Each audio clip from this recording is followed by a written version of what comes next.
살짝 기도 바치도록 하겠습니다. 성부와 성자와 성령의 이름으로.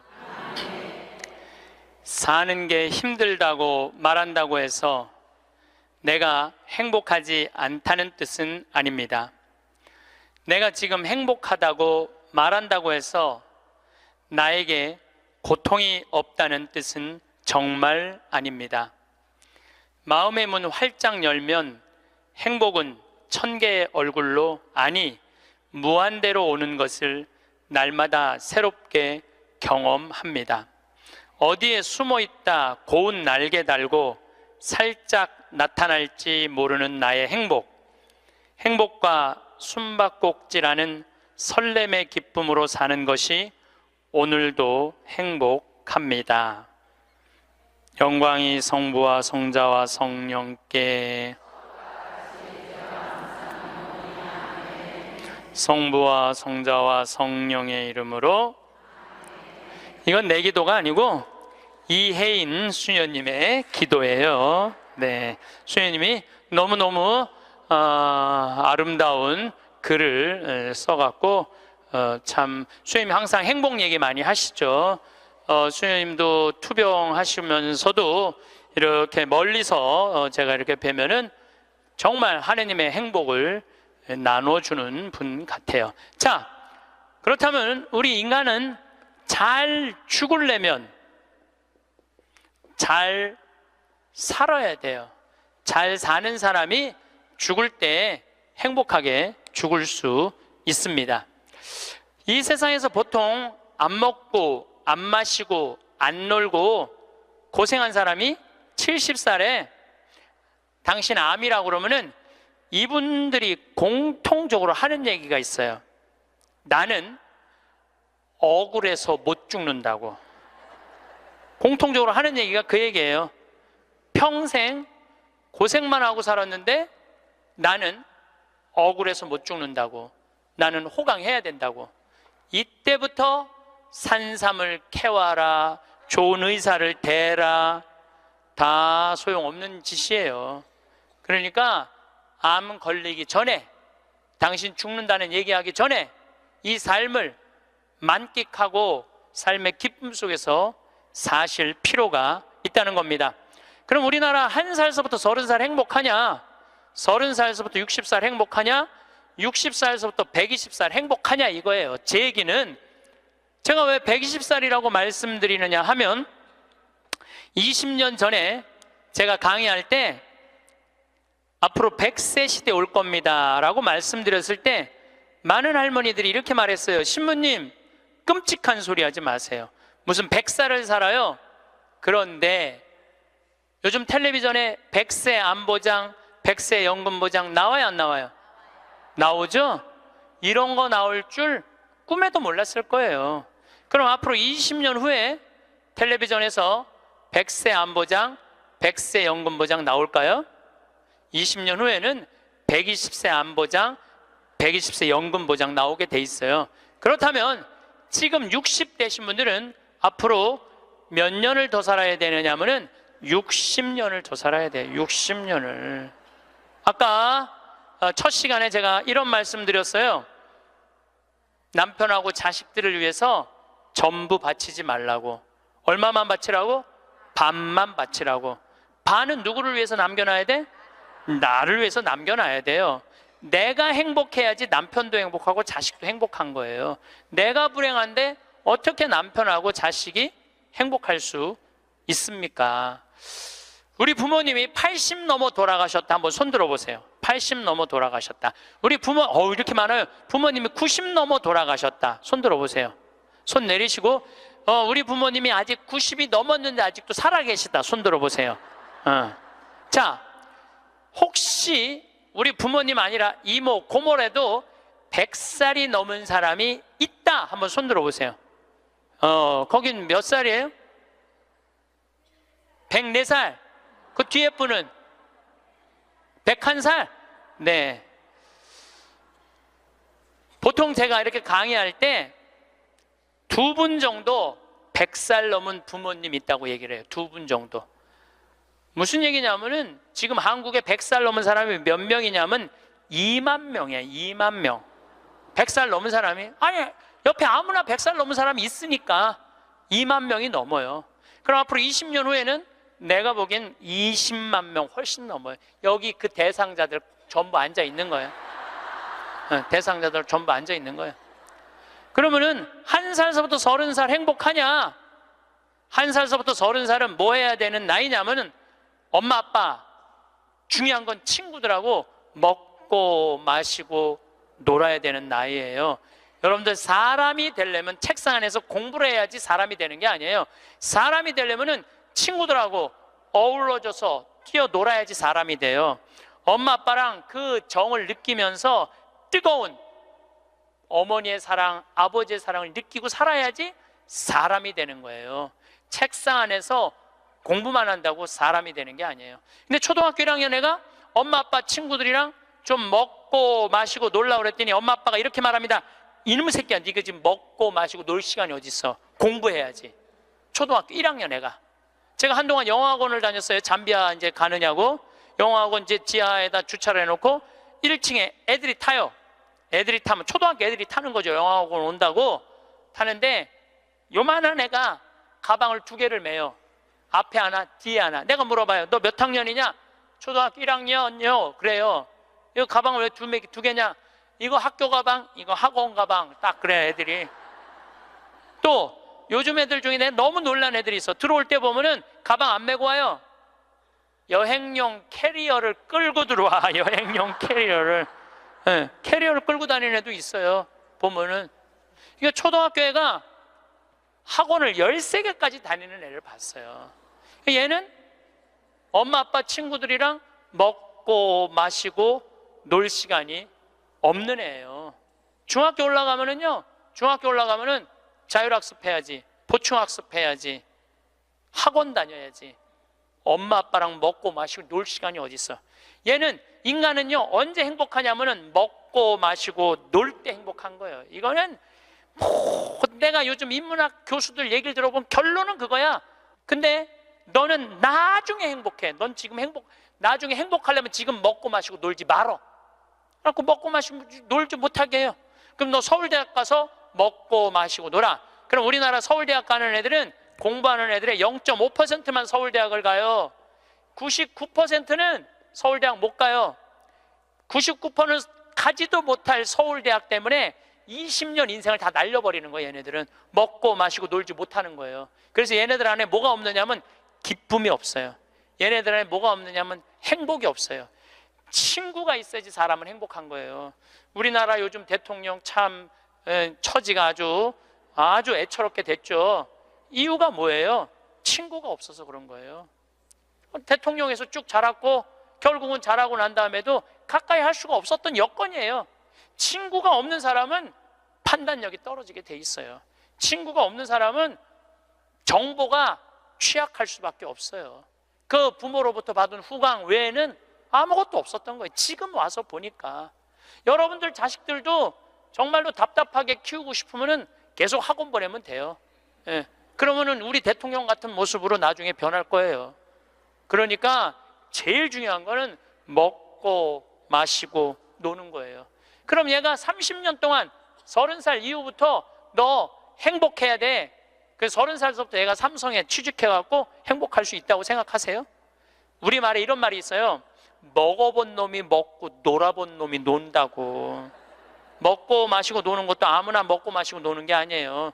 먹고 마시고 놀 줄 모르면은 얘는 나중에도 행복할 수가 없어요. 나는 직원들한테도 나중에 잘 안 해줘요. 언제 잘해줘? 지금 잘해줘. 지금 잘해주려면 지금 잘해줘. 예.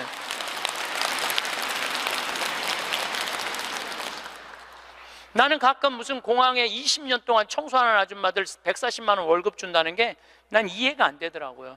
그건 식구로 생각하는 게 아니에요. 우리 집에 와서 일하면은 내 식구인데 적어도 우리 집에서 일을 하면서 인간의 품위는 유지하고 살아야 될 거 아니에요. 그러니까 대우를 잘해줘요.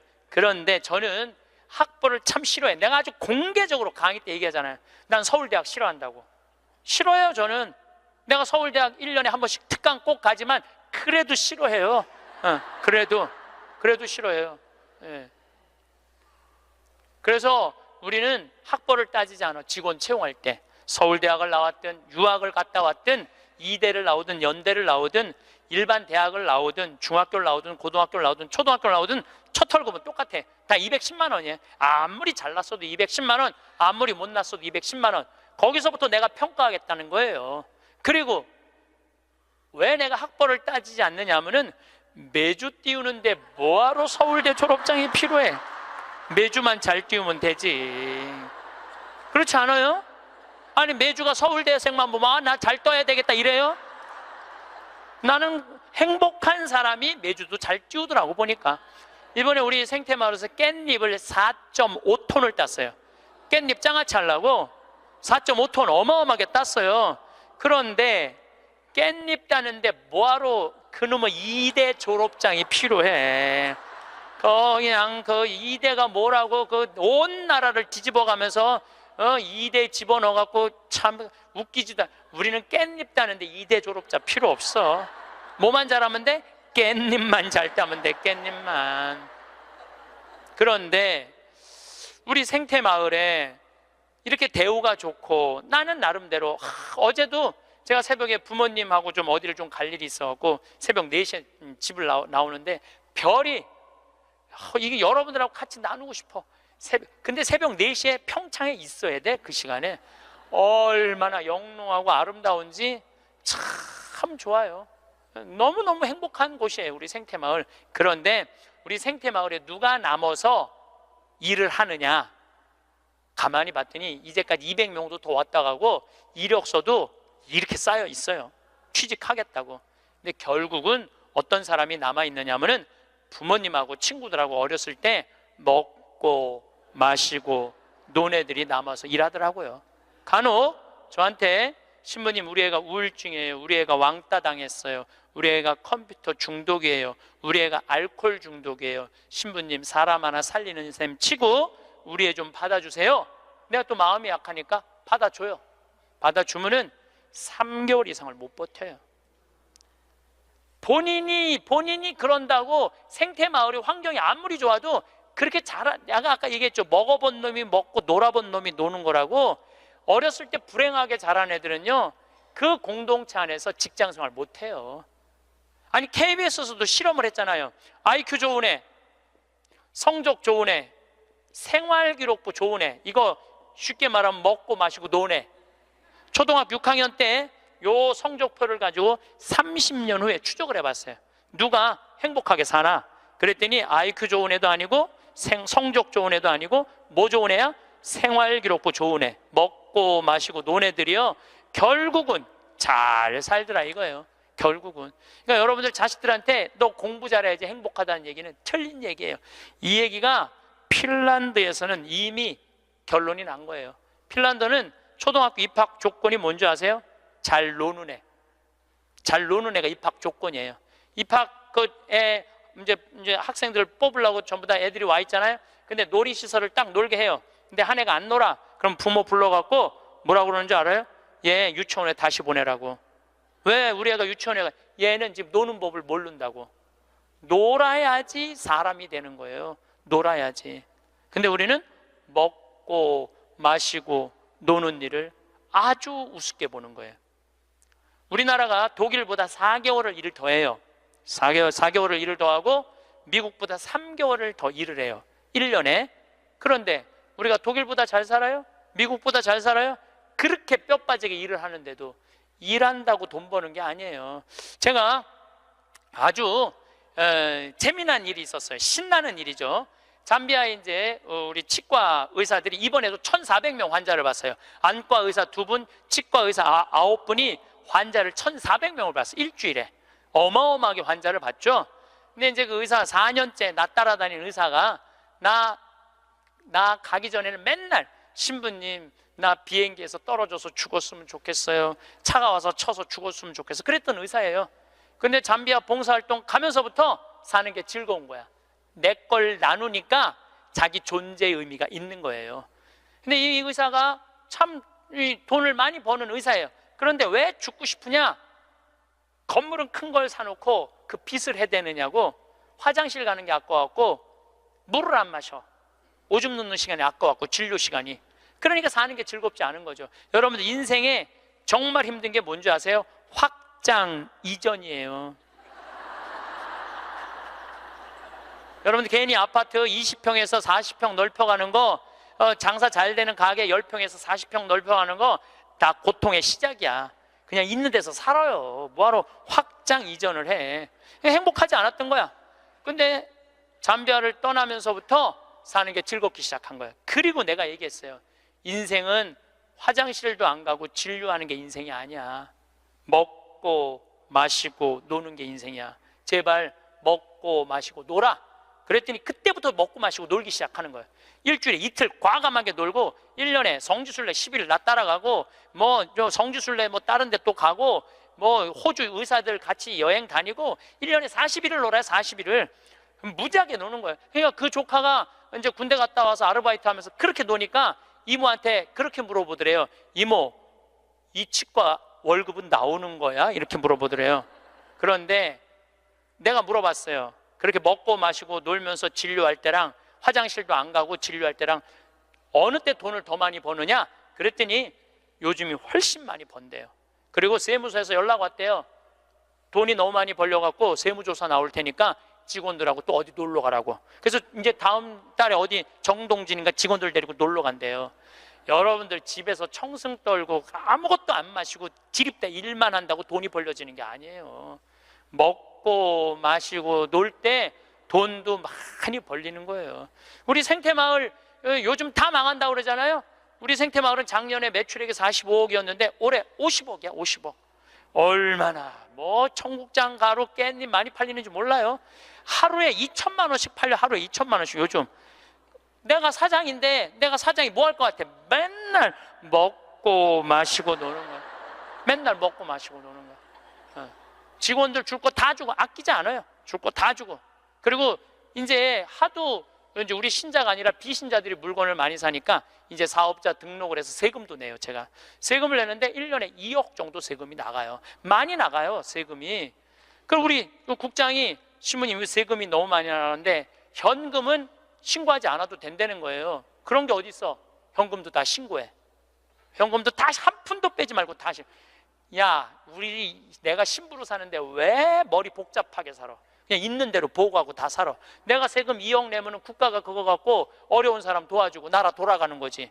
그걸 그냥 이렇게 감추고 저렇게 감추다가 내가 가끔 우리 이제 세금 다 내요. 그래서 세금이 부담스럽더라고요. 다 한 달에 거의 2천만 원씩 세금이 나가니까. 그런데 텔레비전을 보면은 그 세금 떼어먹는다고 탈세한다고 대기업 총수들이 막 마스크 쓰고 막 휠체어 막 타고 막 침대에 누워서 막 들어왔다 나갔다 하는 거 보면서 내가 텔레비 보면서 한마디 해요. 내가 뭐라고 그러냐면 내고 살지. 아유, 내가 이렇게 말해요. 내고 살면 되지. 뭘 그렇게 돈이 많은데 그걸 그냥 돈을 아낀다고 나라 돈 빼먹어가면서 어려운 사람 나눠주는 거 빼먹어가면서 세금 내는 것도 내가 보기엔 자선이에요. 세금 내는 것도 국가가 잘 집행해야 되겠지만은 뭐 K 뭐 미르 이건 악다군이에요. 그 돈 없는 기업들한테 그 돈 뺏어가는 건 그건 악다군이 아니에요. 그 돈 갖고 직원들한테 저기 막 보너스나 주고 여행이나 보내주지. 그럼 대한민국이 밝을 텐데. 요즘 국회가 참 많이 싸우죠. 지치지도 않고 싸워. 내가 보기엔 야 어떻게 뭐 김정은이 지치지도 않고 핵 실험하듯이 우리나라 국회의원들도 지치지도 않고 싸워. 근데 여소야대가 돼갖고 협치한다고? 그것도 말도 안 되는 소리예요. 우리나라 국회의원들이 안 싸우는 날은 언제 안 싸우느냐면 초등학교 교육제도가 바뀌는 거예요. 초등학교 교육제도가 노는 걸로 바뀌는 거. 여러분들 우리는 자녀들한테 행복을 가르쳐야 돼. 자녀들한테. 근데 우리는 공부를 가르치고 있어. 애들한테 이 세상에 와갖고 행복한 걸 가르쳐야 되는데 공부를 가르치고 있어요. 이거 좀 생각해봐야 될 문제예요. 나는 자식들한테 행복을 가르쳤나 공부를 가르쳤나 한번 생각해봐요. 뭘 가르쳤어요? 공부 가르치지 않았어요? 행복을 가르쳐야죠. 왜 공부를 가르쳐요? 2006년에 우리나라가 1년에 10만 명씩 조기 유학을 보냈어요. 2006년에 그때 조기 유학 분불었어요. 얘네들이 딱 10년 지났어요. 결론이 나와 있어요. 지금 조기 유학 다 실패했어요. 90%가 다 실패했어요. 그러면은 초등학교 4학년, 5학년 애가 조기 유학을 떠나. 그러면 미국에 가면은요, 여권 심사대에서 막 영어로 막 물어봐요. 너 여기 왜 왔냐? 며칠 머무를 거냐? 뭐 때문에 왔느냐? 막 물어봐요. 그것도 한국말로 물어봐요? 영어로 물어봐요. 그럼 초등학교 4학년 애가 당황스러울 것 같아? 안 당황스러울 것 같아요? 당황스럽죠. 그리고 미국에 딱 가갖고 수업을 하면은요, 아무리 한국에서 영어 공부 열심히 잘해도 못 알아들어요. 얼마 동안? 1년 동안 못 알아들어. 걔가 무슨 죄를 졌다고 1년 동안 말도 못 알아듣는 데서 고생을 해야 돼? 그리고 여러분들 인종차별, 여러분들은 잘 모르지만은 저는 정말로 외국을 많이 다니면서 확실하게 인종차별 느껴요. 신부인 난데도 아주 농담하는 애들 많아요. 너 뭐하러 혼자 사느냐?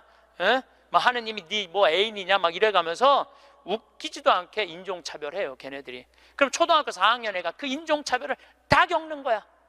그러면 한국에서 걔한테 유학 한번 보내려고 그러면 9.11 테러 이후부터 미국은 외국인을 공립학교에 받아들이지 않아요. 다 어디에 들어가야 되냐면 사립학교에 가야 돼. 사립학교는 중학교, 고등학교 1년에 4천만 원, 5천만 원이에요. 등록금이. 1년에요. 1년에 4천만 원, 5천만 원이에요. 3년에 5천만 원이 아니고 기숙사비 3천만 원이에요. 방학이 4번인데 거기 못 있어요. 부모 없으면은 한국에 들어왔다 나갔다 해야 돼. 그러면 얘는 혼자 간 애는 계속 들어왔다 나갔다 해야 돼요. 그럼 비행기 값 1,000만 원이야. 그럼 1억이 나가야 돼요. 유학 보내면은. 그럼 우리나라 대기업 연봉 1억이거든요.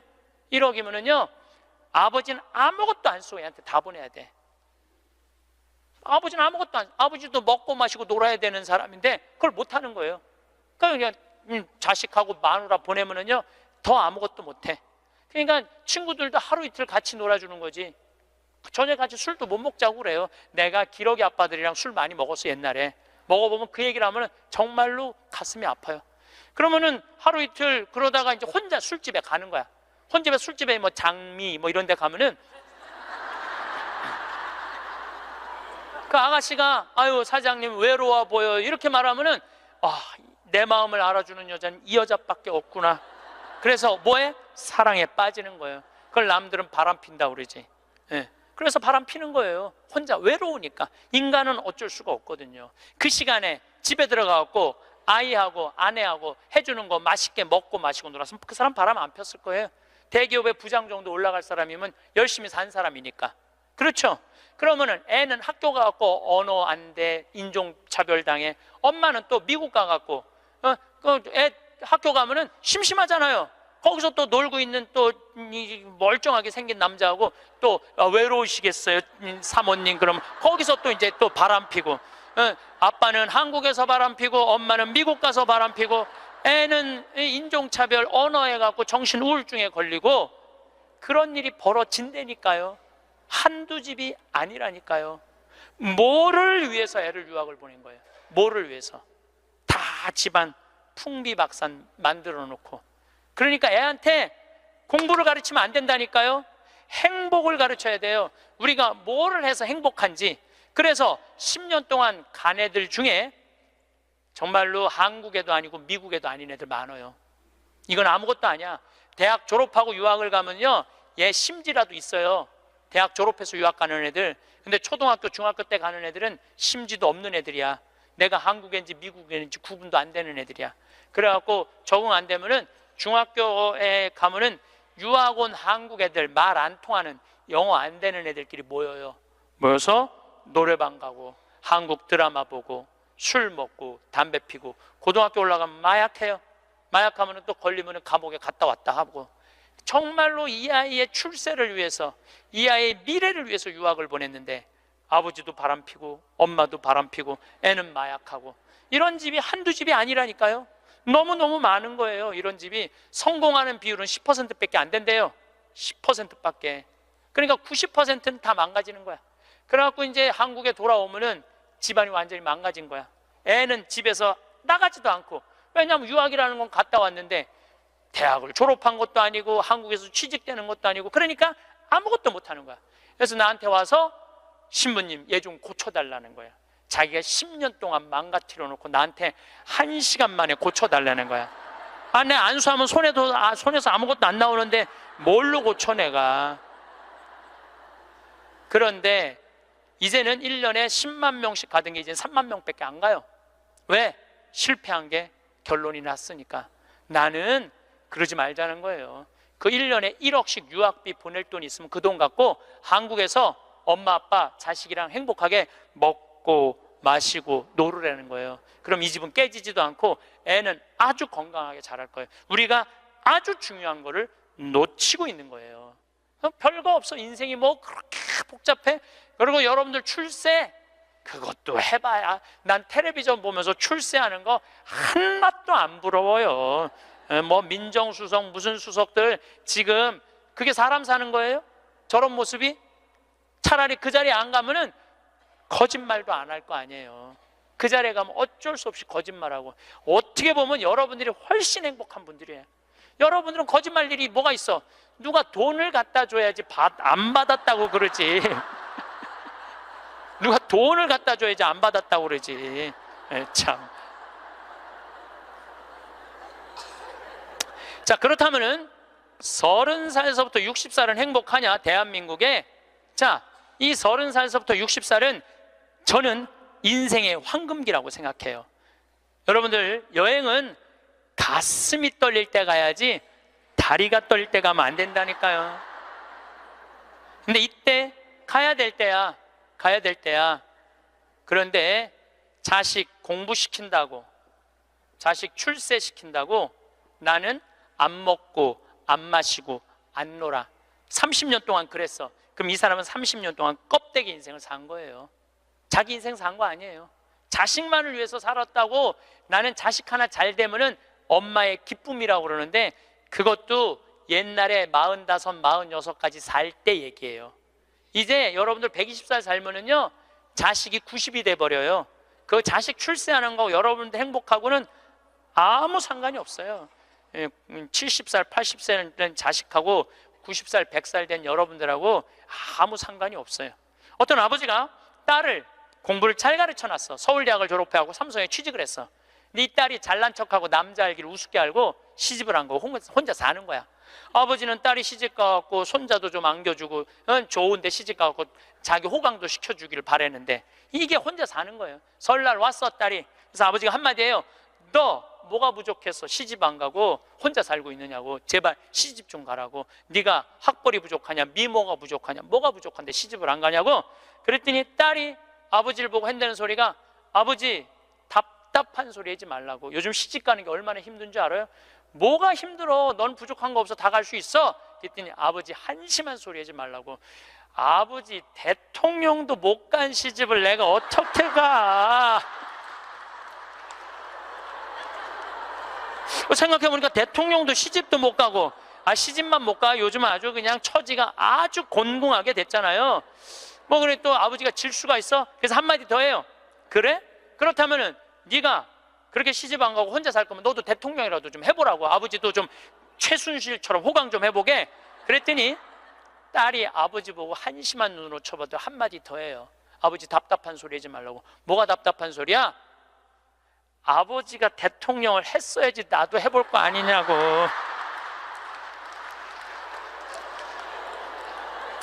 여러분들, 자식을 대통령 만들고 싶으면요 여러분들이 먼저 대통령이 돼야 돼요. 자식을 출세시키고 싶으면 여러분들이 먼저 출세해야 돼요. 자식을 철들게 키우고 싶으면 누가 먼저 철이 들어야 돼?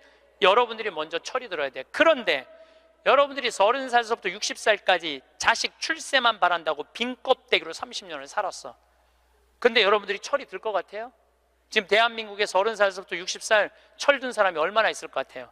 그래서 유학 보내고 자기는 한국에서 바람피고 아내는 미국 가서 바람피고 애는 정신병이 들어요? 철이 안 들은 거예요. 삶의 의미가 뭔지 모르고 살고 있는 거예요. 진정한 삶의 기쁨이, 진정한 삶의 행복이 뭔지 모르고 사는 거예요. 정말로 자식을 행복하게 키우고 싶어? 여러분들이 행복해야 돼요. 여기 이 셰익스피어가 아주 재미난 글을 썼어요. 중년에게 주는 9가지 교훈이라는 글을 썼어요. 한번 이 사람 한 몇 년, 한 400년 전 사람이 쓴 것 같은데 보세요. 첫째, 학생으로 계속 남아 있어라. 배움을 포기하는 순간 우리는 폭삭 늙기 시작한다. 그러니까 여러분들 학생이기를 포기하면 안 된다는 거예요. 끊임없이 배워야 돼. 애만 배우는 게 아니야. 여러분들 배우셔야 돼요. 공부도 하고. 저는 제가 30살에 환경공학을 공부했어요. 얼마나 좋은 공부였는지 몰라. 내가 다닌 학교는 나는 아주대학 산업대학원을 다녔어요. 그런데 요즘 대학원 조금 돈이 좀 들어가서 그렇지 많아요. 가면은 뭐 내가 빵점도 받고 그랬지만은 그래도 석사학위도 받았어요. 공학 석사학위도. 아주 재밌어요. 그리고 40이 돼갖고 글 쓰는 거 배웠어요. 글 쓰는 거 배워갖고 이 책도 지금 5권인가 책 냈잖아요. 얼마나 좋은지 몰라요. 요즘은 내가 유튜브를 통해서 정말 많이 배우고 있어요. 배우니까 참 재밌어요, 사는 게. 그러니까 여러분들도 배우는 걸 포기하시면 안 돼요. 둘째, 과거를 자랑하지 마라. 옛날 이야기밖에 가진 것이 없을 때 당신은 처량해진다. 삶을 사는 지혜는 지금 가지고 있는 것을 즐기는 것이다. 이거 세익스피어도 똑같이 말했어. 지금 가지고 있는 것을 즐기는 거야. 지금. 그러니까 뭐 나중도 생각하지 말어. 옛날도 생각하지 말어. 지금 오늘을 즐기면 되는 거예요. 있는 돈 갖고 나중에 쓰려고 그냥 쥐고 있지 말고 쓰세요. 내가 쓰라는 건 사치하라는 게 아니에요. 돈도 규모 있고 멋있게 쓸 수 있거든요. 쓰는 법도 나는 배워야 된다고 생각을 해. 세 번째, 젊은 사람과 경쟁하지 마라. 대신 그들의 성장을 인정하고 그들에게 용기를 주고 그들과 함께 즐겨라. 이것도 참 좋은 얘기 같아요. 그래서 나는 우리 여주에 우리 젊은 신부님들 계속 많이 초청하고 있어요. 함께 같이 하자고. 근데 참 젊은 신부들이 같이 있으면 참 좋아요. 저는 우리 생태마을의 부관장 모임을 한 달에 한 번 꼭 해요. 출신 부관장 신부님들, 그 신부들이 싫어할 수도 있지만은 한 달에 한 번 젊은 신부들을 모이면은 내가 모르는 것 너무너무 많이 알려줘요. 그들과 함께 즐길 수 있는 것만 해도 좋은 거죠. 넷째, 부탁받지 않는 충고는 굳이 하려고 마라. 늙은이의 기우와 잔소리로 오해받는다. 이것저것 챙겨나지 말라는 거예요. 우리 어머니가 그런 거 참 잘하는데 챙겨나지 말라는 거예요. 다섯째, 삶을 철학으로 대체하지 말아라. 삶을 살으라는 얘기예요. 로미오가 한 말을 기억하라. 철학이 줄리엣을 만들 수 없다면 그런 철학은 지워버려라. 삶을, 현실을 살으라는 얘기예요. 괜히 개똥 철학하지 말고. 여섯째, 아름다움을 발견하고 즐겨라. 약간의 심미적 추구를 게을리하지 말아라. 그러니까 제가 이번 주 이선이 대전 공연이에요. 서울의 공연을 보니까 없더라고. 근데 우리 평창은 대전이나 서울이나 거리가 똑같아. 그래서 이제 대전으로 가는데 점점 나이를 먹으면 먹을수록 공연도 많이 가요. 저는 여기 이 삼성 여기 뭐 스퀘어인가 여기 공연 많이 와요. 예술의 전당도 많이 와요. 많이 와야 1년에 많이 온다고 그래. 1년에 2-3번이야. 그 2-3번이라도 공연을 즐길 수 있으면 삶이 굉장히 풍요로워지더라고요. 또 일곱째, 늙어가는 것을 불평하지 마라. 가엾어 보인다. 몇 번 들어주다 당신을 피하기 시작할 것이다. 나 늙은 거 자랑하지 말라는 거예요. 그것도 맞는 얘기 같아요. 늙은 거 누가 뭐 알아주기는 해요. 아무도 안 알아주죠. 나이 먹은 거 자랑 아니야, 내가 보기에는. 그리고 나이를 먹으려면 곱게 먹어야 돼. 나이 값을 하고면서 늙어가야지. 나이 값도 못하고 나이만 디립다 먹으면 그게 뭐가 자랑이에요. 여덟 번째, 젊은 사람에게 세상을 다 넘겨주지 말아라. 이건 뭐냐면 재산 주지 말라는 거예요. 그들에게 다 주는 순간 천덕꾸러기가 될 것이다. 여러분들 아까 제가 말씀드렸죠? 자식하고 남편한테 다 주지 말고 얼마만 주라고? 반만 주세요. 항상 오늘부터 마음도 반만 주세요. 다 주지 말고. 두 딸에게 배신당한 리어 왕처럼 춥고 배고픈 노년을 보내며 두 딸에게 죽게 될 것이다. 이 리어 왕이라는 이 셰익스피어 이 작품을 읽어보면 굉장히 재밌어요. 딸들한테 자기 왕권을 다 넘겨줘요. 왕권 넘겨준 딸 때문에 이 사람 죽어요. 왕이 결국은. 그러니까 여러분들도 자식들한테 다 넘겨주지 마세요. 여러분들의 인생을 사세요. 아직 여러분들 한참 남아있거든요. 아홉 번째, 죽음에 대해 자주 말하지 마라. 죽음보다 확실한 것은 없다. 인류 역사상 어떤 예외도 없었다. 확실히 오는 것을 일부러 맞으러 갈 필요는 없다. 삶을 탐닉해라. 그때까지 삶을 먹고 마시고 즐겨라 이 얘기예요. 먹고 마시고 즐겨라. 우리는 살기 위해 여기에 왔노라. 즐겁게 살라고 여기에 온 거란 얘기예요. 그러니까 이 30부터 60까지 여러분들은 나는 자식을 위해서 아무것도 안 한다, 이런 생각하지 말라는 거예요. 내 삶을 살아가라는 거예요. 그러면 60살서부터 120살은 행복하냐? 60살서부터 120살 나는 자식한테 바라는 거 하나도 없어. 나는 보상 심리가 없어. 이거 다 거짓말이에요. 자식한테 왜 바라는 게 없어요? 얼마나 많이 바라는데요. 자식이 용돈 안 갖다 주고 전화 안 하고 찾아오지 않으면 섭섭하다고 얘기합니다. 여기 있는 분들 다 그렇게 얘기해요.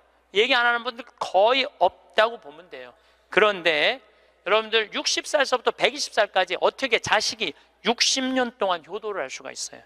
그게 가능하다고 그런 생각 드세요? 나는 60년 동안 효도 받아 먹을 거야. 60살서부터 120살까지. 이거는 있을 수 없는 얘기예요. 그리고 늙어서 자식이 효도하면 행복하고 자식이 효도하지 않으면 불행하고. 왜? 늙어서 행복을 자식한테 떠넘겨.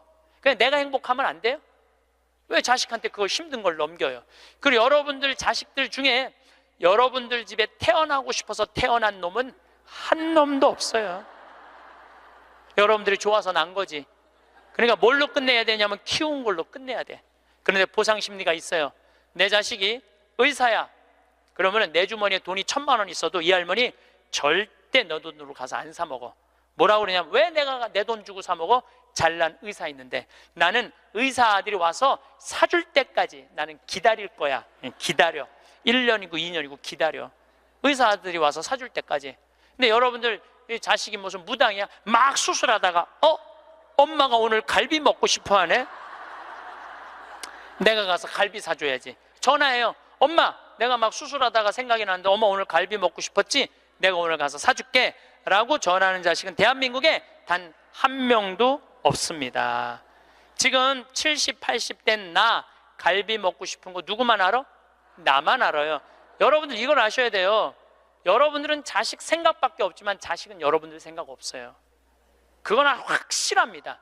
왜냐면 이게 실험의 결과가 나왔어요. 어떤 실험을 했느냐면 요즘은 사랑의 감정을 촬영할 수 있대요. 그래갖고 할머니들한테 젊은 자식들 사진을 보여주고 뇌파 촬영을 해보니까 막 그냥 뇌파가 난리도 아니라는 거예요. 자식 사랑의 감정, 잘된 자식은 좋아갖고 막 난리고 못된 자식은 그게 안타까워갖고 막 난리가 아니라는 거예요. 그러니까 여러분들은 지금 자식 보면은 내가 막 진동을 해, 사랑의 감정이. 그런데 자식한테 늙은 엄마 사진을 보여주고 뇌파 촬영을 해보니까 아무 반응이 안 일어나는데. 내가 이거 KBS에서 봐서, KBS에서 의사들이 실험하는 거를. 그러니까 여러분들은 자식 생각하는 거하고 자식이 여러분들 생각하는 거하고는 이건 차원이 달라요. 차원이. 정말 생각 없어요. 저도 어머니 아버지 86, 84살이에요. 그런데 내가 막 신부됐을 때 어머니 60이었을 때 어머니가 그랬어. 늙으면 죽어야 된다고. 그때 이제 효도할 때가 됐는데 죽으면 안 되지. 그래갖고 어머니 아버지 모시고 파리, 로마, 이스라엘, 베이징, 우리나라 금강산, 백두산, 우리나라 좋다는 데 온천 다 모시고 다녔어요. 왜 모시고 다녔느냐 하면 죽는 데니까 빨리 보여줘야 될 거 아니야. 죽기 전에 5년 동안. 근데 요즘은 어머니가 늙으면 죽어야 돼 그 소리 하면 막 화가 나요. 왜 화가 나냐면 그 얘기한 지 24년이 지났어. 24년. 죽을 기미가 안 보여요. 요즘 어떻게 잘 드셔서 그런지 완전히 얼굴이 새색시 같아. 새색시. 얼마나 이쁜지 몰라. 그러니 죽겠어요? 안 죽어요. 그럼 24년을 내가 효도를 할 것 같아요? 5년 하고 끝났어요. 나도 5년 하고. 요즘은 나 강의 막 다니다 보면 한 달 동안 한 번도 생각 안 할 때 있어요. 한 번도. 근데 어머니는 아침에 일어나고 제일 먼저 나 위해서 묵주기도 20단 한대요. 하루 종일 아들 생각하는 거지. 집에 가보면 온통 내 사진이야. 그냥 온통 내 사진. 그런데 놀라운 건 우리 사제관은 어머니 아버지 사진 하나도 없어요. 하나도. 그런데 나만 그렇겠어요? 여러분들 자식들 먹고 살기 바쁜데 생각 안 해요. 그러니까 이제 내 인생의 주인공은 누구라고 생각하면 돼? 나라고 생각하면 돼. 그러니까 내가 지금 갈비 먹고 싶은 거 누구만 알아? 나만 알아. 그럼 누가 사줘야 돼? 내가 사줘야 돼. 누구 돈으로? 내 돈으로. 무슨 돈으로? 집 잡혀서 사줘야 돼요. 집 잡혀서. 그런데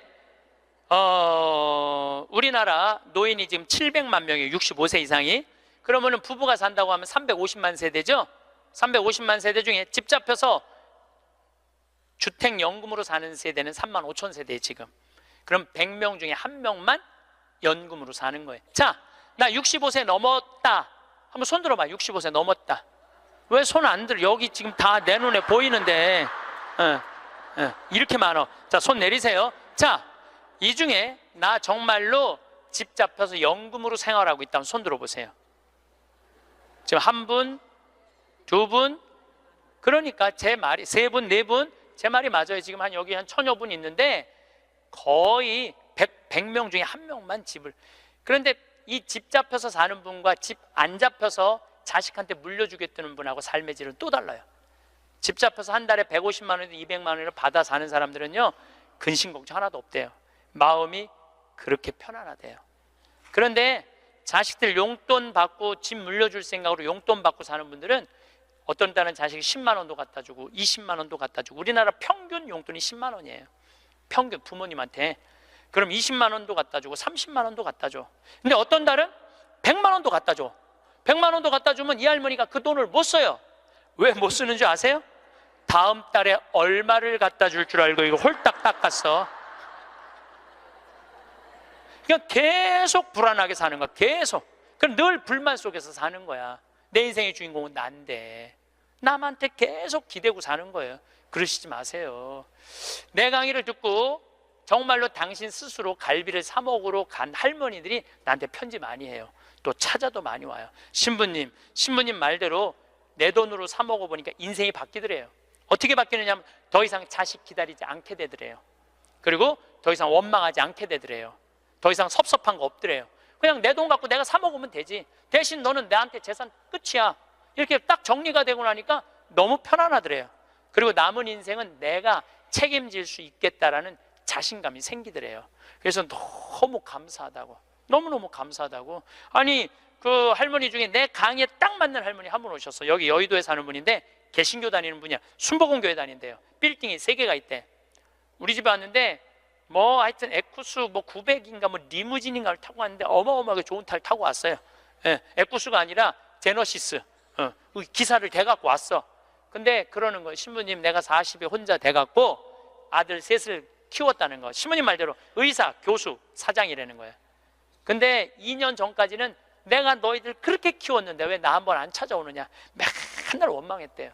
근데 어느 날 갑자기 내가 그러더래요. 늙어서 갈비 먹고 싶으면 지 돈으로 사 먹으라고.